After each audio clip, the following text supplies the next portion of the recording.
Inilah rekaman detik-detik artileri Rusia bombardir posisi tentara Ukraina di Avdiivka.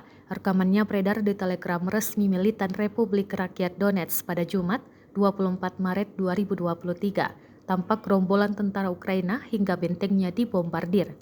Dalam keterangan unggahan disebutkan peluru artileri oleh pasukan khusus angkatan bersenjata Rusia meluncur tepat sasaran dan buat keok musuh. Ledakan dahsyat tampak jelas, jumlah pasukan Ukraina dikabarkan menderita luka-luka hingga tewas. Rekamannya pun menuai berbagai komentar dari warganet.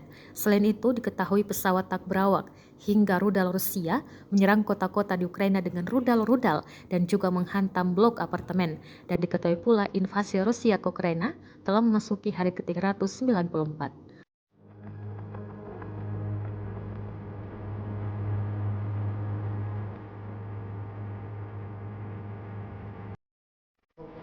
Так, это сказал, что уничтожены два склада артиллерийских систем.